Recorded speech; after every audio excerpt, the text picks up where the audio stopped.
Chris Melling to break off with a booming signature break. He's got that working tonight. There are times where, because he goes for that break to try and park it, there are times where he gets just that fraction high and he can lose the cue ball, or he can get it chasing down the table touch. He has got it to perfection tonight. I love watching it when he gets it right. Although the layout isn't as good as they were hoping for. Yeah, it looks, at least at first glance, a touch tricky. They are obviously going to go for it, and it will be yellows, but there is work here. It's not horrendous because they can drop this one in, hit the gap. The left-hand one of the two together will do all the work. Pop that one, pop into the others. So 2 shots time, it could look like a very different layout.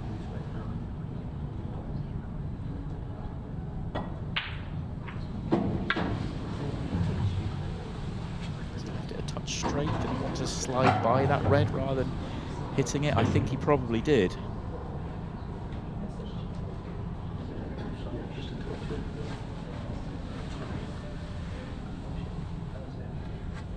He's got enough angle. It was fine. It was fine, although that's not perfectly.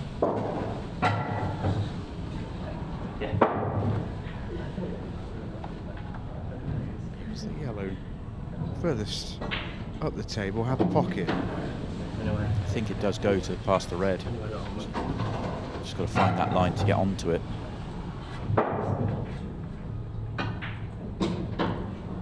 Oh, it's a cute little shot. Not easy to get good on the 8 ball. Natural line's taking it behind the reds. So if you try and hold on a red, you're leaving a very awkward 8 ball. I think we're just seeing a glimpse of Craig Waddingham there, just saying, just make sure I can see it, essentially. Yeah, this might be one of those situations where if Chris was playing solo, he might have tried to do more. But this is very much up Craig Waddingham's street. You know, he keeps the game simple. Always give yourself a shot, back yourself to make it.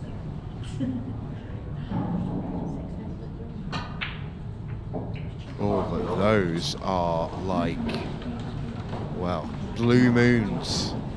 Missed 8 balls like that from Craig Waddingham. They do not happen very often.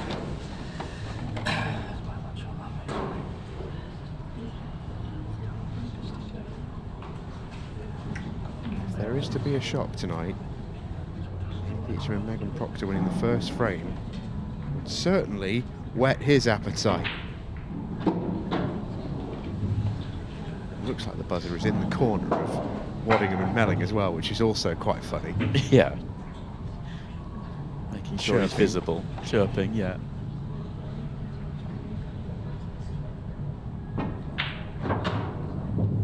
Maybe throw some pressure on. Just let them know that he holds the record for the fastest ever 6 red shootout. Make them aware. Yeah, just to remind you the stipulation. If Megan and Amy were to win, it would be straight qualification for Brian and Dave. A draw takes us to a 6 red shootout. And if Melling and Waddingham win, they are directly through. So all 3 options are in play on this match.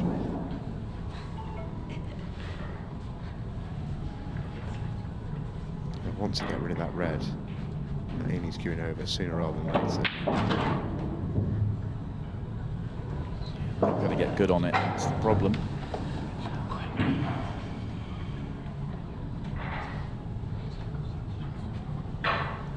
You saw the grimace there from Amy. She's not played her level tonight. She's made a few mistakes. Missed a bad one earlier and another one there. But Amy's just put her in a couple of bad spots as well. Yes, he just picked up Wad's cue there. Either that, I don't think he uses a break cue. I think he's literally just picked up Craig's cue. Just make sure he uses his own. He'd have picked up Craig's cue and missed that 8 ball. He'd have never ever forgiven himself. I think he could have played it with a broom handle and Yeah. not missed that 8 ball, so it would have been okay. I mean, we saw our good friend of the show, 𝗏𝗏𝗃𝗏, ultimate pool commentator, who was in action recently, was the 𝗏𝗏𝗃𝗏. So he was playing a game with a wet floor sign. Whatever works. And he won. Yeah, I know. That's a game I'd pay to watch, by the way. Melling versus the Basher with a wet floor sign, which there'd be some scarily good pool played as well with that equipment. All right, they're 1-0. Chris and Craig have done their job in their first frame of the night by hook or by crook. Oh, 8 ball, that's 1-1. Megan Proctor with the celebration. Brian Halcrow with the celebration. And you never know. The delayed reaction.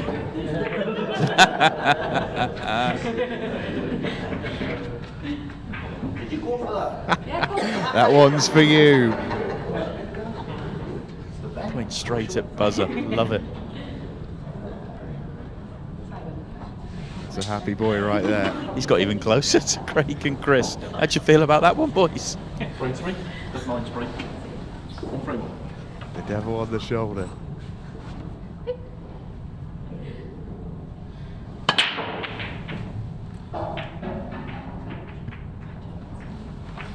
Well, the dry break to follow. Messy layout, though. Really messy layout.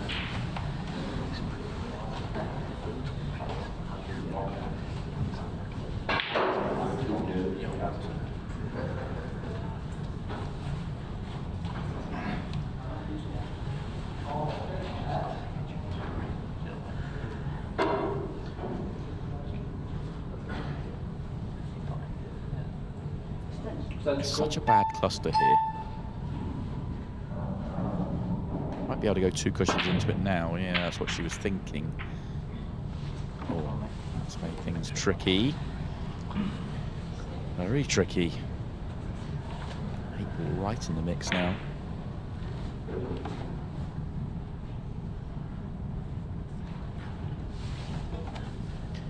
So Chris is, I believe, looking at yellow off red. Sorry, yellow off 8 ball and looking at where the 8 ball's going. Trying to open everything up in one shot. Certainly open up a decent part of it in one shot. Hasn't really worked.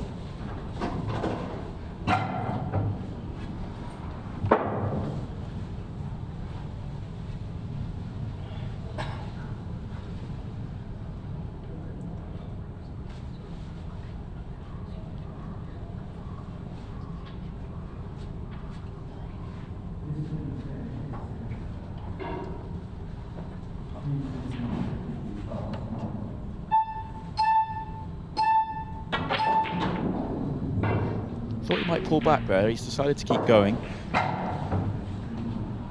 Chris is a very attacking player, but he's not all out. You know, he can pull back when he thinks it's the right thing to do, but he does have an awful lot of weapons at his disposal to try and make finishes, so he often sees outs that others don't.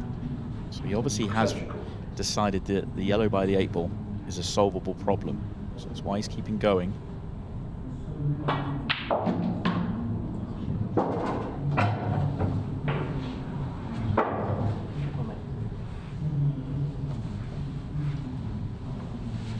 Landing out the cushion's tricky. Well, there's one of our ultimate pool superstars, Farmer Ted. Just a great player. He is such a fan of the show. He absolutely loves it, doesn't he? Here most weeks. Chris has done well to get this far down the table. He had to get away from the cushion to have access to the cue ball to play the breakout. Reds are a bit in the way here. Oh no, he's just gone that turn too far. Stops in his tracks.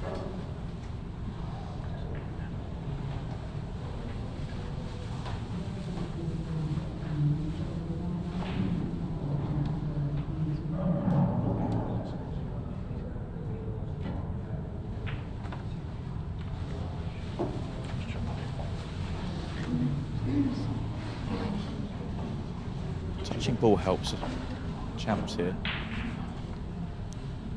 Don't think she can pot anything, but it gives her some options.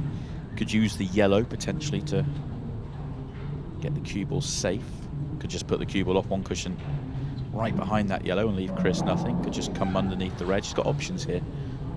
I quite like getting the cue ball off one cushion close to that yellow and just limiting Chris's options. In the end. and changing her mind, and that's a very poor shot. Very poor. I like the other way round. There was no risk going the other way around. Going that way around and you overhit it, you leave the yellow on.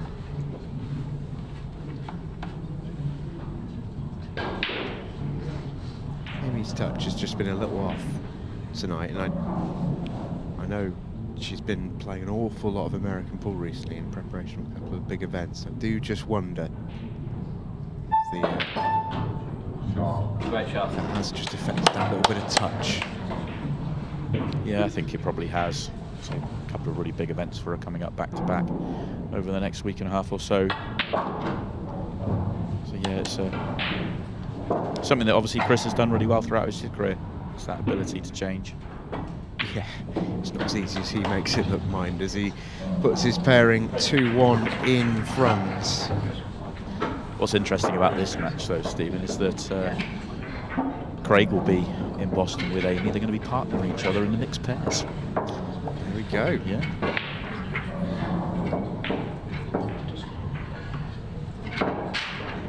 Yeah.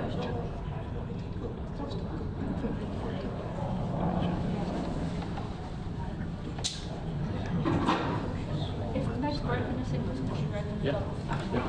No, she can't. 3-4. It's coming up again, boys. Watch out. Spirit being exhibited out there. They're trying to get another golden break going here. Quite right too.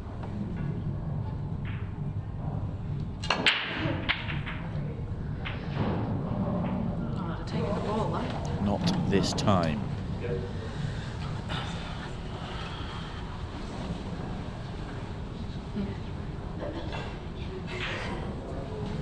Nice enough layout here for Chris and Craig. I fancy these. A little bit of work to do at the bottom end, but not too bad. And if they could get themselves to 3-1, I think the hopes for Compton and Halcrow will disappear, and that's a lovely opening shot from Chris.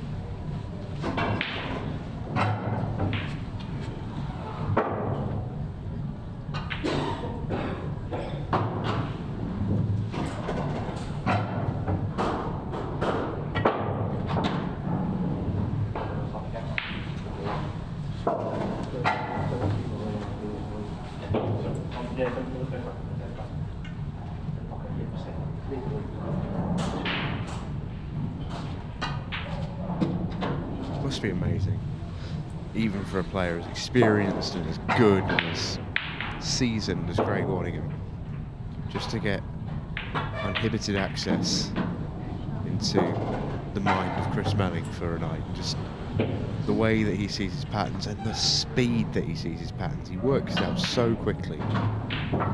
He sees it. And he sees it differently to most as well, but his brain works so quickly. We both experienced it in a commentary box situation where he just sees finishes that you can't believe how quickly he does it. Made that one look very, very simple. 3-1 the lead then. Brian Halcrow and Dave Compton's hopes are fading. Not won every match tonight of Chris Melling and Craig Waddingham, but going unbeaten will be enough. Brian Halcrow still trying to get into the mind of Chris Melling. Just see there, Chris turning away and Wad shaking his head. I think the pair of them are having fun of it. I think he may be just going at 15:09. 15:09. Don't let it slip.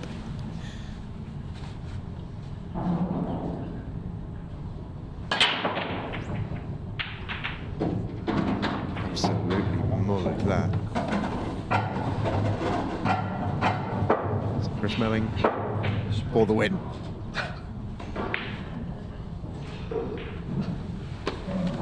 Does he take yellow's first shot? Can he see the yellow's bottom right first shot? No, you can't. I was thinking he takes the yellow first shot and floats it, and he can do all the work on one, but he can't. Oh, what's he looking at here? I mean, what is he looking at?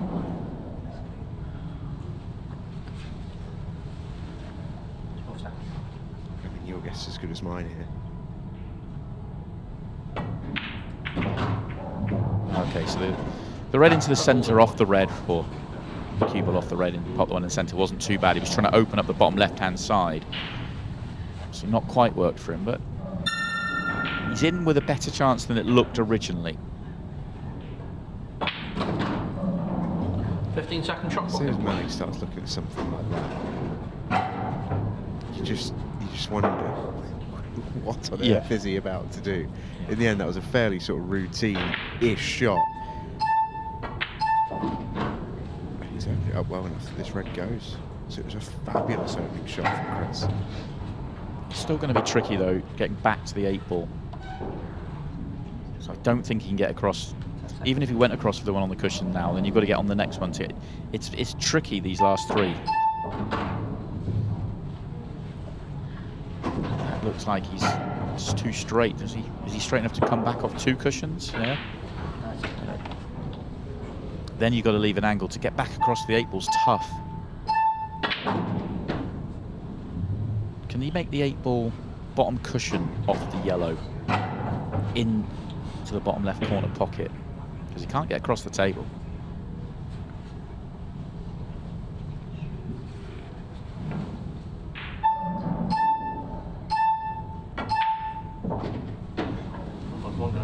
Well, it looks like there's no room.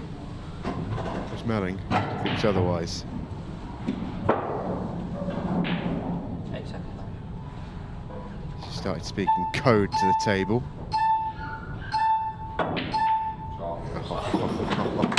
How good is that? Incredible finish, that one, from start to finish. Brilliant. That was never really on that from Chris Melling, and he finishes with a flourish of his magic wand. Brian Halcrow and Dave Compton say, sorry for all the chirp in that game, boys. We didn't mean it. But they have a very, very good run and finish second on the night. But the winners on the night, no doubt, Chris Melling and Craig Waddingham. And we will hear from the Silver Snipers when we return. 2 of the finest players anywhere in the world. And they both look pretty pleased with their evening's work.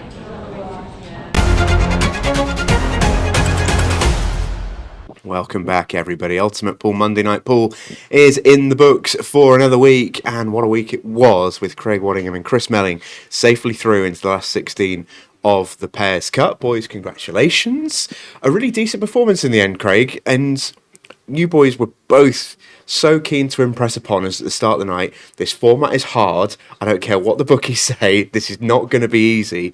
And actually, tonight was a really good bit of evidence for that. You had to play really well, and you had to ride your luck a bit at times as well. Yeah, 100%. Yeah, we played solid in the first game. We didn't do a lot wrong.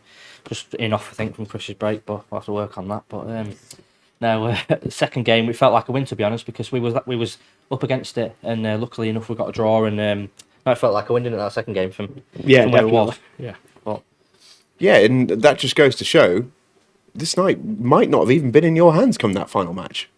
Yeah, it's really tough. I mean, one of the matches, I think we drew 3-3, and we didn't put a ball on the break, I don't think. I mean, I was absolutely creaming the break. I couldn't hit it better. I was parking the cue ball, I was hitting them good, but nothing was dropping. And then a couple of times they broke, and I thought, oh, they didn't break well, and the ball went in, and I'm thinking, here we go. But it's part of the game, you know, you win and lose together, and just glad we got through tonight. How did you find the Chris Melling experience, Craig? that's why I picked him. That's why I picked him. He just pulled shots from everywhere. I mean, even at Just for you to sit in that chair and watch. I looked at Amy, and we were both like, I don't know what he's doing. And then he just, he just cleared him up there. But It's pretty naughty one, that last one there, Chris. Yeah, well, obviously I was trying to leave an angle to play the one that was on the cushion. I wanted to play that second to last and then play the other one, then the 8 ball in this pocket. But I left myself in an awkward position. I left it virtually straight, so I couldn't do much. But yeah, I put a really good 8 ball off the object ball. So yeah, delighted with the win, really. Yeah, how confident were you on that 8 ball? Because we saw you get your sort of code out. You were doing some kind of calculations to figure out exactly how to play. How confident were you before you played it? Yeah, I was very confident because the cloth's brand new and it reacts so much that when you hit the object ball, it seems to bounce back before it goes forward. So I knew the shot was on, but obviously getting it is a different thing. But yeah, I was asked yesterday when we was playing down in Reddell, how do you do these shots by 4 or 5 of the pros, and I said, do you really think I'm going to show you? you got to show double pack those, sure. I might show you, Craig, yeah, but you know, it's something that I've learnt from the American pool and obviously transferred it to the English pool table, but it doesn't work all the time. It just seems to happen when there's a camera on me. That's what we like, mate. That's what we like. It was a funny old night in a lot of ways, and the key was that second match. Obviously, they had 2 chances to put you guys away, essentially, because it should have been 3-1, though, and it's 2-2 when they missed the ball, and they had the massive chance at 3-3. You're sat in your chair, and you're watching them take their time on that first shot, and it must have been a pretty uncomfortable feeling. Well, we thought that they didn't have enough time, didn't we? We thought that they took maybe too much time on that first shot, and we thought they're going to be against it here, and then they missed, and then we had about 20 seconds, I think, to clear. But yeah, we knew that but we thought that they might run out of time, even if there was to go deep. Yeah, and I think a lot of it is, we've played for so long, for so many years, and obviously we talk about experience and things like that, and I think you earn to win a few frames, with what you've put in over the years, and you get kind of a fear factor, and that's in every single sport. You gain the fear factor, and I think sometimes when you get in that position to win, where you might not have thought you'd got there, it can put a little bit of pressure on you, and sometimes it does go for you. Yeah, it's that sort of, it's like an unquantifiable thing, isn't it? But it's like, you pair will both have that aura in the arena. Is that what you're saying? Yeah, it's just obviously when you're playing people who are known for clearing up 99% of the time when they get to the table, there's a lot of pressure on you. And don't get me wrong, most of the professionals that are in this can clear up. So it is difficult, but you do earn the fear factor. In any sport you play, when you come up against, some of the best players, there's nothing worse, because you sat there thinking, well, if I miss, I've lost. Yeah. He has, but I am. I wanted to ask you about your break before we go, Chris, because that was a big topic of conversation on commentary for us. That looked to me the best I've seen you hit them in a long time. They were just hit so perfectly. Results can, they can come and go, but the way you were striking them was absolutely nailed on. Yeah, believe it or not, I was probably hitting about 60% power. I said to Craig earlier when we was practicing, I said, I'm going to take the power off the break, especially after the first one when I went in off, or the second one. I just thought, take the power off, hit it with more accuracy. And I seemed to park the cue ball in the middle of the table nearly every single break. But obviously you need to pot that ball on the break, and there's nothing worse than seeing your opponents hit the break bad, and the ball just goes flying in from nowhere, and I'm thinking, why does this happen? You're better off breaking bad. There was a couple of ones of those. I wanted to ask, when the golden break goes in against you, obviously, in that final match, you're thinking, oh, here we go. You just think that straight away, don't you? And then she said, is she allowed to break again? And she says, yeah, but not our choose cut break. But no, it's just one of them. I mean, we all get golden breaks every now and then, but yeah, don't like them against you. I don't get them because I break properly. I've seen you cut break on that table, Melling. No, I've had them, yeah. It's annoying for me personally, because I genuinely don't like the cut break. I just think it's not what I grew up doing, what I grew up playing. But it works on these tables, and obviously the other tables as well. But I just can't stand it, to be honest. But sometimes you've got to use it. Yeah, and to be fair, I wouldn't have changed your break tonight, put it that way. It was coming out nice for you. Yeah, it's funny because I don't know if you heard it on comms, but when she potted the 8-ball off the break, I actually said to Megan, I went, nice rule. Yeah. Just a bit of banter, it is what it is, and we all sign up to the ultimate pool rules, and we know what the Monday nights are about, and it's part of the game, so you've got to accept it. Yeah, absolutely it is. And played in a great spirit tonight, and just how pleased to qualify through, Craig. Obviously going to be a while until we see you guys back again in the last 16, but it is a fun format and all the rest of it, and you guys were very relaxed tonight for lots of it. But I know you both well. I know you're so competitive. You want to win absolutely everything you enter. How pleasing to go through. Yeah, that's the aim, just to get through, no matter how you do it, whether 6-red shooter or you win all 3 games. But no, we're here to win this. Yeah, don't get it wrong. We might be all having a laugh, but we're here to win this for sure. I'm not going to bet against you. No. Put it that way. We're here to win. Great to see you both, and we'll see you back again in the last 16. In the meantime, let's look ahead to what we've got coming up next week. Great group, this one. Former champions are in action, 𝗠𝗏𝗃𝗃 and Carl Sutton, 3-time finalists as well. Very excited to watch the Chambers brothers go. John Chambers has been on a tear recently. 3 finals in the last 4 events for him. He teams with his brother for what will be a fantastic night of entertainment. Hopefully on a par with what we've seen in the first 2 weeks of the Pairs Cup. Whether they've been 10 years old or whether they've been silver, they've got all the ability in the world. We'll see you next week.